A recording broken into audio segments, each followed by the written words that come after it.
एक छोटे गांव के बीचों बीच एक सूखा, काला और डरावना पेड़ खड़ा था, जिसे गांव वाले शापित पेड़ कहते थे। उस पेड़ के पास जाते ही कुत्ते भौंकना बंद कर देते, पक्षी उड़ जाते और हवा में एक अजीब सी सड़ांध फैल जाती थी। लेकिन एक रात उस पेड़ से किसी लड़की के रोने की आवाज आई। क्या वो लड़की कोई आत्मा थी, या उस पेड़ में छिपा था सदियों पुराना रहस्य? पूरा सच जानने के लिए इस रहस्य का अंत तक जरूर जानें, क्योंकि अंत में एक ऐसा चमत्कार हुआ जो आज तक किसी ने नहीं देखा। कहानी शुरू होती है। गांव का नाम था कोटनागल।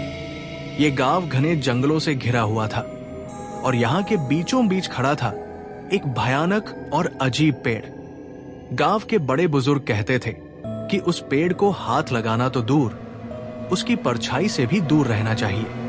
कहते हैं वो पेड़ किसी जमाने में एक खूबसूरत औरत का अंतिम निवास बन चुका था। एक चुड़ैल का, शिवा नाम का एक नौजवान लड़का जो शहर से गांव घूमने आया था, उसे गांव के डरावने किस्सों पर विश्वास नहीं था। लेकिन एक रात जब वो अपने दोस्त के साथ घूमते घूमते उस पेड़ के पास गया तो उसने साफ साफ किसी लड़की के रोने की आवाज सुनी। तूने सुना? शिवा ने अपने दोस्त से पूछा। न नहीं, चल यहां से निकलते हैं। उसका दोस्त डर से कांप गया, लेकिन शिवा रुका। उसे लगा कोई मदद मांग रहा है। उस रात उसने निर्णय लिया, वो इस पेड़ के पीछे छिपे रहस्य को उजागर करेगा। अगले दिन शिवा गांव के सबसे बूढ़े व्यक्ति दद्दा से मिलने गया। दद्दा ने भारी सांस लेकर बताया, बेटा, ये कोई आम पेड़ नहीं, ये उस चुड़ैल का घर है जिसका नाम था चंपा। चुड़ैल और चंपा? शिवा को हैरानी हुई। हाँ, दद्दा बोले, वो चंपा एक तांत्रिक की बेटी थी। दिखने में सुंदर, पर उसमें कुछ अजीब ताकतें थी। लोग उससे डरते थे। एक दिन गांव की लड़कियां एक जलती हुई मशाल लेकर चंपा के घर पहुंची और उस पर चुड़ैल होने का आरोप लगाया। उसे पेड़ से बांधकर जिंदा जला दिया गया। क्या जिंदा? हाँ बेटा, लेकिन मरते वक्त चंपा ने शपथ ली, जो भी मेरी सच्चाई जाने बिना मुझे मारेगा, मैं उसकी आत्मा को हमेशा के लिए इस पेड़ में कैद कर लूंगी। शिवा अब उस पेड़ की तरफ और ज्यादा आकर्षित होने लगा था। अगली रात वो अकेले वहां गया और जैसे ही पेड़ को छूने की कोशिश की, एक तेज झटका लगा और उसकी आंखों के सामने अंधेरा छा गया। जब होश आया तो वो पेड़ के नीचे पड़ा था, लेकिन उसके चारों ओर कुछ सफेद धुंध सी चीजें उड़ रही थी और हवा में किसी स्त्री की आवाज गूंज रही थी, मुझे मुक्त करो, मेरी आत्मा बंधी हुई है। अब शिवा को यकीन हो गया, ये सिर्फ कोई मनगढ़ंत कहानी नहीं, इस पेड़ में कुछ तो था। शिवा ने पुराने श्मशान के पास रहने वाले एक तांत्रिक बाबा शंकरनाथ से संपर्क किया। बाबा ने पहले तो मना किया, लेकिन जब शिवा ने उसे चंपा के नाम का जिक्र किया तो वो चौंक पड़ा। उस आत्मा को छेड़ना मौत को बुलावा देना है, शिवा बोला। लेकिन वो मदद मांग रही है, वो चुड़ैल नहीं, वो एक निर्दोष औरत है। बाबा ने कहा, ठीक है, अगर तू सच्चाई जानना चाहता है तो आज रात अमावस्या है, यही मौका है। लेकिन याद रखना, आत्मा से बात करते वक्त अगर डर गया या झूठ बोला तो तेरी आत्मा भी उसी पेड़ में बंध जाएगी। शिवा, बाबा और कुछ गांव वाले उस रात उस पेड़ के पास पहुंचे। चारों तरफ दिए जलाए गए और मंत्रोच्चारण शुरू हुआ। अचानक पेड़ हिलने लगा, तेज हवाएं चलने लगी और धूल के गुब्बार में से एक आकृति निकलकर सामने आई। एक औरत, सफेद साड़ी में लिपटी हुई, लहराते बाल, सुर्ख लाल आंखें। वही थी चंपा, लेकिन उसकी आंखों में क्रोध नहीं, दर्द था। मुझे क्यों मारा गया? मैंने किसी का क्या बिगाड़ा था? उसकी आवाज में टीस थी।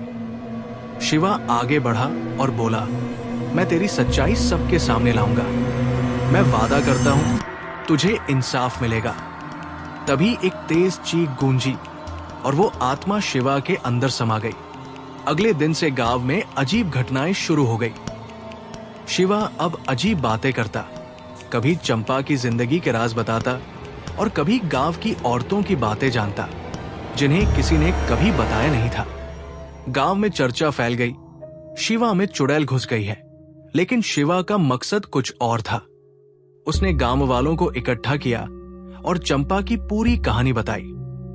कैसे गांव की औरतें उसे जलन से मारना चाहती थी, कैसे तांत्रिक शक्तियों का डर फैलाकर उसे चुड़ैल घोषित किया गया। गांव के मुखिया ने जांच करवाई और सब सच निकला। सभी गांव वाले उस पुराने पेड़ के पास इकट्ठा हुए।